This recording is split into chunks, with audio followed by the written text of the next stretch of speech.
Hello friends, welcome to our channel let's learn from home. My name is Suraj. हम लोगों ने MPSC 004 पे हमारा लेक्चर स्टार्ट किया था, social and political thought in modern India. Pre modern social religious political thought in diverse stands पढ़ रहे थे। यूनिट 1 डिस्कस कर रहे थे। 1.2 state and sovereignty in ancient India part 1 हम लोगों ने कवर किया था। आज पार्ट 2 कवर करेंगे। लेंदी था, इस वजह से 2 पार्ट में किया गया। और प्लीज़ लाइक करें, शेयर करें, सब्सक्राइब करें हमारे चैनल को। प्लीज़ सब्सक्राइब जरूर। आज हम लोग अर्थशास्त्र के बारे में पढ़ेंगे। अर्थशास्त्र जो था वो कौटिल्य के द्वारा लिखा गया था। अगर आप पॉलिटिकल साइंस बैकग्राउंड है आपका, यानी ग्रेजुएशन में आपका पॉलिटिकल साइंस था, तो आपको इतना तो जरूर पता होगा कि हम लोग को पॉलिटिकल साइंस यानी ग्रेजुएशन में भी पढ़ना था कि अर्थशास्त्र के बारे में कौटिल्य के द्वारा लिखा गया था। चंद्रगुप्त मौर्य के समय का ये टाइम पीरियड है। चंद्रगुप्त मौर्य और अशोक के समय का टाइम पीरियड है जिस समय अर्थशास्त्र लिखा गया था। डिबेट है अभी अमॉन्ग हिस्टोरियंस की अर्थशास्त्र जो था वो किसी एक कौटिल्य के द्वारा नहीं लिखा गया था, लेकिन यानी कहने का अर्थ है कि कौटिल्य एक पद था जिसपे बहुत सारे अमात्य या आप कह सकते हो कि ब्राह्मण्स जो थे वो अपॉइंट किए जाते थे और उनके द्वारा जो है लिखा गया था अर्थशास्त्र। ये एक डिबेट है और डेट को लेके एक इशू है कि डेट जो है कौटिल्य का वो उस समय काल का नहीं था, यानी जिस समय अर्थशास्त्र लिखा गया था। बट एक फैक्ट है कि अर्थशास्त्र जो है एक ग्रेट टेक्स्ट के रूप में हमारे हमको देखने के लिए मिलता है।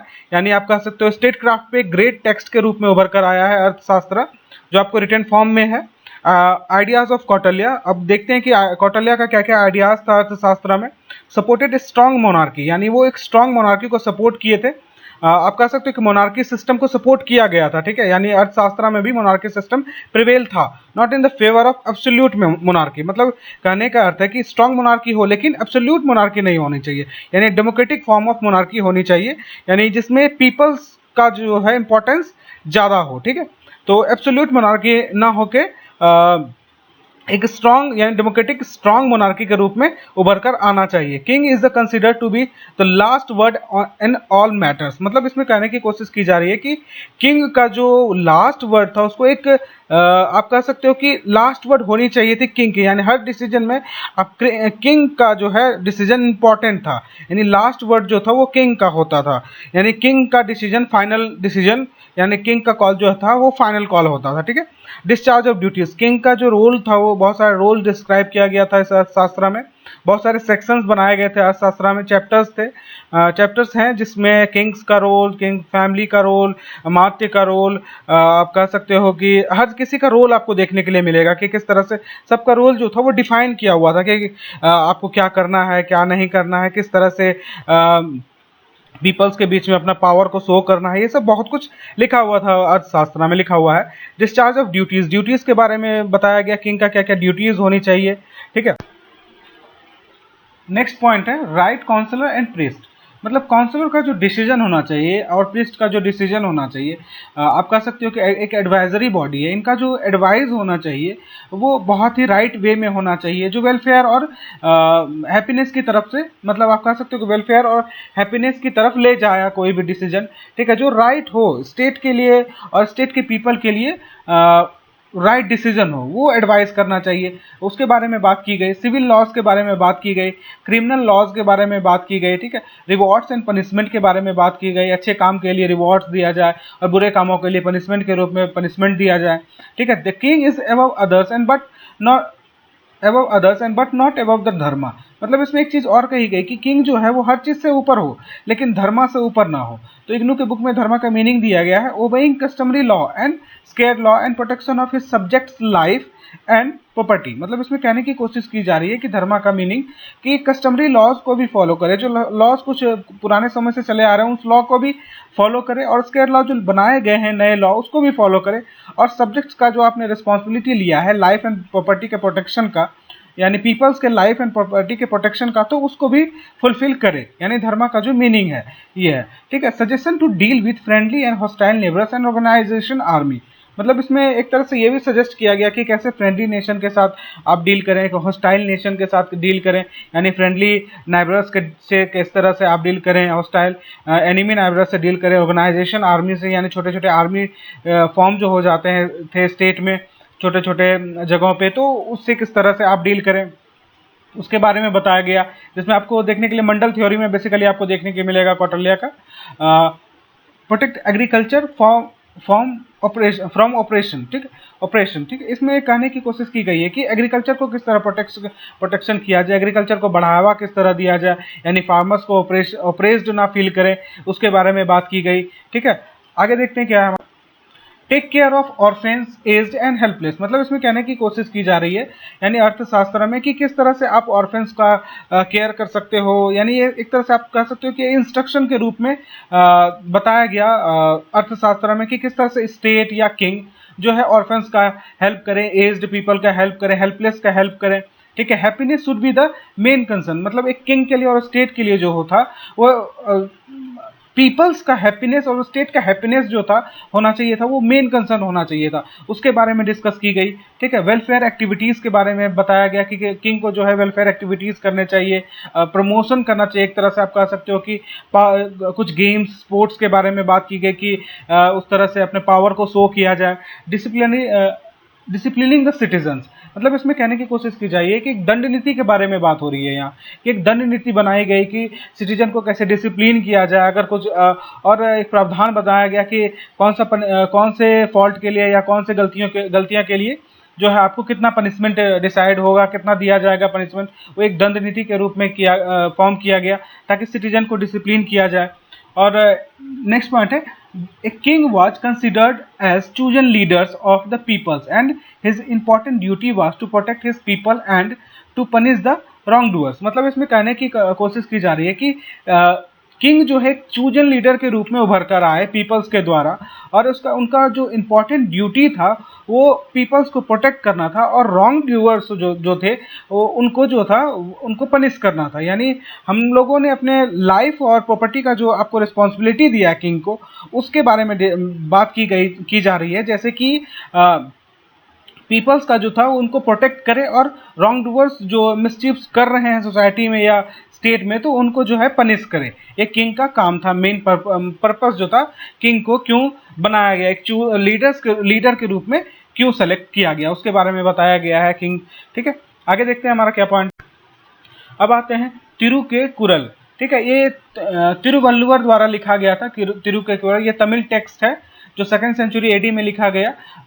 ये भी एक तरह से आप कह सकते हो कि तमिल लिटरेचर में या आप कह सकते हो साउथ इंडिया में एक बहुत ही पॉपुलर गवर्नेंस सिस्टम के रूप में गवर्नेंस सिस्टम पे एक बुक के रूप में उभर कर आया। इनके आइडियाज़ क्या कहते हैं, टॉक्स अबाउट द आर्मी, यानी आर्मी के बारे में बात हुई, इसमें इंडस्ट्रियल पीपल्स के बारे में यानी इकोनॉमी के बारे में बात हुई, ठीक है। आर्मीज को कैसे ऑर्गेनाइज किया जाए, इंडस्ट्रियल पीपल को कैसे ग्रोथ किया जाए, बिजनेस कैसे बढ़ाया जाए, इसके बारे में बात हुआ, ठीक है। फूड एंड रिसोर्सेज के बारे में बात हुआ, यानी बेसिकली हम लोग इन सब टेक्स्ट के थ्रू हम लोग समझने की कोशिश कर रहे हैं कि हमारा जो एंशिएंट इंडियन थिंकिंग था वो किस तरह से डेवलप हुआ, ठीक है। यानी हमारा जो स्टेट का जो फॉर्मेशन था यानी गवर्निंग सिस्टम जो था वो किस तरह से एंशिएंट समय से चला आ रहा है, ठीक है। अभी एंशिएंट पढ़ रहे हैं, फिर मॉडर्न पढ़ेंगे, ठीक है। फूड एंड रिसोर्सेज के बारे में डिस्कस हुई इस बुक में, यानी तिरुकेकुरल में जो है फूड एंड रिसोर्सेज के बारे में बात हुई, कैसे मैनेजमेंट किया जाए फूड का, रिसोर्सेज का कैसे मैनेजमेंट किया जाए, फूड का डिस्ट्रीब्यूशन कैसे हो, वाइज एंड अलर्ट मिनिस्टर्स के बारे में बात हुई, यानी उसके बारे में लिखा गया कि मिनिस्टर्स को वाइज होना चाहिए, अलर्ट होना चाहिए, यानी आगामी खतरों से अलर्ट होना चाहिए। अलायंस विथ फॉरेन पावर्स में किस तरह से अलायंस किया जाए, जैसे आपको कौटिल्य में मंडल थ्योरी में देखने के लिए मिलता है कि किस तरह से अलायंस किया जाए, फॉरेन पावर से कैसे डील किया जाए। फोर्टिफिकेशन के बारे में बात किया गया, जैसे आपको शांति पर्व में देखने के लिए मिला कि दुर्ग होना चाहिए, ठीक है, जो फोर्टिफाइड हो। इसी तरह से आपको फोर्टिफिकेशन के बारे में बात हुई, ठीक है। आगे देखते हैं क्या है। नेक्स्ट है किंग क्वालिटीज़ एंड ड्यूटीज़, इसमें किंग के क्वालिटीज़ के बारे में बात की गई, उनका क्या क्या ड्यूटीज़ है उसके बारे में बात की गई। रिस्पॉन्सिबिलिटीज़ ऑफ मिनिस्टर, यानी मिनिस्टर का कुछ अलग स्पेलिंग हो गया है, तो रिस्पॉन्सिबिलिटीज़ ऑफ मिनिस्टर का क्या क्या रिस्पॉन्सिबिलिटीज़ है, क्या क्या ड्यूटीज़ है, उसके बारे में बात की गई। इंपॉर्टेंस ऑफ स्पाइस, मतलब स्पाइस का क्या क्या रोल था स्टेट में या स्टेट के बाहर नाइबरिंग कंट्रीज़ के बारे में, उसके बारे में डील किया गया कि स्पाइस का क्या क्या रोल है, उसकी ड्यूटीज़ क्या क्या है, किस तरह से वर्क करना चाहिए स्पाई को, तो ये सब के बारे में इस सब के बारे में बात किया गया। डिप्लोमेसी के बारे में बात हुई, ठीक है, डिप्लोमेसी किस तरह से रोल फंक्शन करे स्टेट में या फिर हमारे नाइबरिंग स्टेट फ्रेंडली स्टेट के से किस तरह से डिप्लोमेटिक वे में डील किया जाए, उसके बारे में बात किया गया। State craft consist in getting support without letting your weakness be known, मतलब एक थिंकर हैं ए पदुरई, बुक जो लिखा गया था उनके द्वारा, जो इंडियन पॉलिटिकल थिंकिंग है, उसमें उन्होंने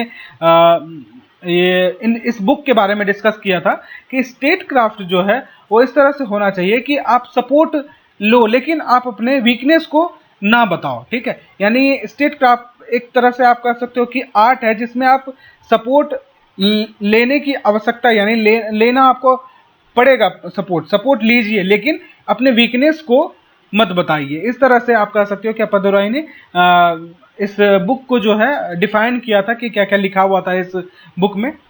चलिए आगे बढ़ते हैं। हमारा नेक्स्ट पॉइंट है, by knowing about all this text we can say that monarchy was predominant in the ancient in the India. मतलब इसमें कहने की कोशिश की जा रही है कि आप कह सकते हो कि हम इतने पॉइंट्स पढ़ने के बाद हम कह सकते हैं कि मोनार्की जो था वो प्रीडोमिनेंट था इंडिया में। आप कह सकते हो कि डेमोक्रेटिक फॉर्म में मोनार्की था लेकिन मोनार्की ही प्रीडोमिनेंट था, यानी मोनार्कल सिस्टम जो था वो चला आ रहा था, ठीक है। आगे बढ़ते हैं हमारे टॉपिक के तरफ। नेक्स्ट पॉइंट है, Alexander the Great invaded India in 327 to 320 BC. अब थोड़ा हम लोग अलेक्जेंडर के बारे में पढ़ लेते थे। उन्होंने इन्वेड किया इंडिया 327 टू 320 बीसी में, बीसी के बीच में। और उन्होंने क्या बात किया कि he talked about political administration of India, यानी पॉलिटिकल एडमिनिस्ट्रेशन के बारे में बात किया इंडिया क्या। उन्होंने कहा कि लार्ज किंगडम जो था वो ट्रिब्यूटरीज में बटा हुआ था जो ऑटोनोमस था, जैसे साक्याज, बॉर्डर ऑफ मॉडर्न नेपाल जो था वो साक्याज जो थे वो लार्ज किंगडम के अंदर आते थे लेकिन इंडिपेंडेंट थे। जो था वो आप कह सकते हो कि अभी के समय में बॉर्डर ऑफ मॉडर्न नेपाल है। और बुद्धा जो बिलोंग करते थे वो साक्या डायनेस्टी से ही बिलोंग करते थे। विरिजियन कॉन्फिडरेसी, ठीक है, एक विरिजियन कॉन्फिडरेसी था जो लिच्छवी के अंदर बिलोंग करता था। ये एग्जाम्पल्स है जैसे आप कह सकते हो कि लार्ज किंगडम के अंदर जो छोटे छोटे किंगडम्स बने हुए थे, छोटे छोटे ट्रिब्यूटरीज बने हुए थे, तो उसका एग्जाम्पल था ये साक्याज और विरिजियन कॉन्फिडरेसी। अब आगे बढ़ते हैं। North India between the Himalayas and the Ganga during 6th and 5th century BC. अब हम लोग थोड़ा नॉर्थ इंडिया के बारे में समझने की कोशिश करेंगे कि क्या था हिमालय एंड गंगा के बीच। हिमालय और गंगा जो था नॉर्थ इंडिया का पार्ट था जो 6th and 5th सेंचुरी के बीच में, उसके बारे में डिस्कस। नेक्स्ट है, नॉर्थ इंडिया में जो था किंगडम वेयर डिवाइडेड इनटू जनपद। मतलब नॉर्थ इंडिया में आप कह सकते हो कि बहुत सारे जनपद थे जो जनपद में डिवाइड किया गया था kingdom. Time of growth of town and cities of India, यानी जो जनपद का जो समय था वो छोटे छोटे जनपद में बटा हुआ था एक किंगडम, जिसमें जो था वो टाइम जो था वो टाउन्स एंड सिटीज का ग्रोथ का टाइम था, ठीक है। देर वाज ए संघ और गणास, मतलब आप कह सकते हो कि जो संघ थे वहाँ देर वाज संघ बनाया जाता था जो मेंटेन करते थे इंडिपेंडेंटली देयर टेरिटरी। यानी जनपद में भी जो थे वो संघ और गणास जो थे वो बने हुए थे जो इंडिपेंडेंटली देयर टेरिटरी मेंटेन करते थे अपने टेरिटरी को, ठीक है। जैसे आप कह सकते हो कि एक किंगडम है उसके अंदर जनपद बने हैं बहुत सारे, और जनपद में जो था संघ और गन्स बने हुए थे, यानी गणास जो थे बने हुए थे जो इंडिपेंडेंटली अपना टेरिटरी को मेंटेन करते थे, ठीक है। आगे बढ़ते हैं। Detail can be seen in the Brahmanical Buddhist literature.